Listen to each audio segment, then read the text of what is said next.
So I just did that audition, right? Okay, so the role is for a roadie, you know, for concerts.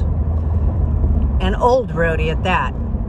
At the, you know, a roadie that does, you know, has worked with all the big names and now just works with whoever this person can get, and they're, you know, happy to help. So as I'm walking in, you know, everybody's kind of dressed, you know, trying to look like a roadie somewhat. And they paired us with 2 people. I should say the whole thing was 2 people, myself and someone else. And the guy that was in there before was asked to go again. And I think it was because the guy that he was with was really awful or something. I don't know. I'm not 100% sure. Put 2 and 2 together. But it was kind of interesting. So we did our scene, me and this guy. And at the end of it, I got redirected.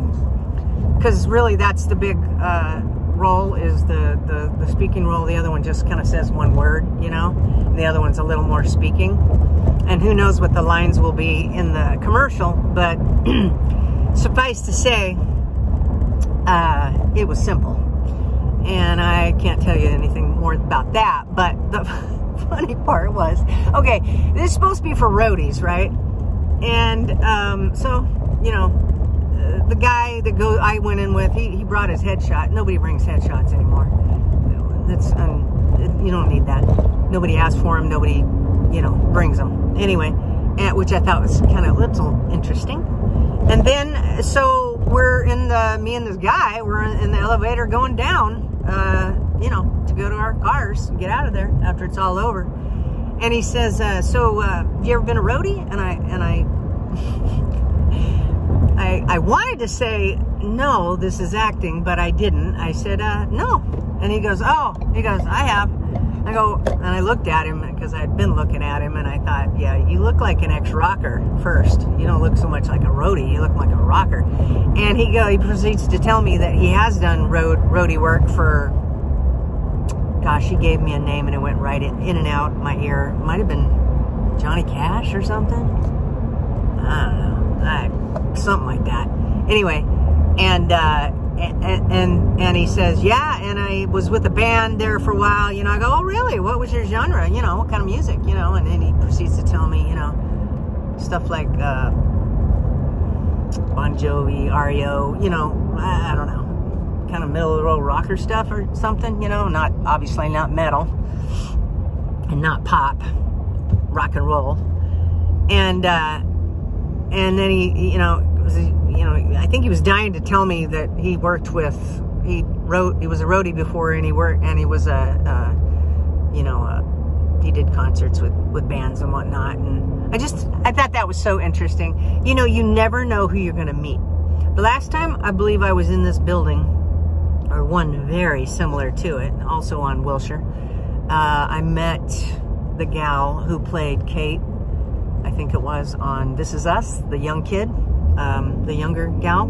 I met her in the, it was so funny. I held the elevator for her, and she got in, and I recognized her, and I shoved my hand out. I said, can I shake your hand? I said, I just love your character. Blah, blah, blah, fangirl in it, you know, and we got out, and we took a picture together. It was very, very cute. She was super sweet. And I was an idiot, of course. But what the hell, you know? When does that happen? And here's the funny part about that story. There's more to it. I had just been reading Chrissy Metz's biography. And she said in the biography, she said, you know, she's going to put it out in the universe that she wants to meet Oprah. And so 10 years after she put it out in the universe, she met Oprah. She met Oprah at Oprah's house. Drove up in her little beat-up little car. And it was quite the humbling experience for her. But hey, she stuck with it. She became a TV star and met Oprah. And so as I'm finishing, and in that book, she said, you just have to put it out there kind of thing, you know, who you want to meet. And so as I finished the book, or at least that particular chapter, I said to myself, I want to meet Chrissy Metz, the gal who wrote the book, who said she wanted to meet Oprah. And wouldn't you know, the universe delivered only it delivered in a strange way. It delivered her younger self character from television, not her. I mean, what are the chances of that ever happening? Anyway, today was an interesting day. I don't get a lot of auditions, but stuff is starting to come back to, you know, in person more and more and more. I suppose this is the way it's going to be, but I think commercials, they kind of got to do it, you know, especially if they're doing it with another person. They really need you to be in their office, I think, anyway. I think that's why they do it. Dramatic roles, and it's just you and your reader, yeah, you don't really need that. You can do your first audition at home, and then you get your call back there. And by the way, I don't know if I ever told you guys this, but I won the role in Nope, Jordan Peele's Nope, without a callback. He loved my audition so much, he hired me straight off my home audition. Yeah, that's what I'm talking about. I hope they do the same with this one, but I have a feeling they won't. You know, commercials have executives in there, in the callbacks, and so because they want to give their yay or nay.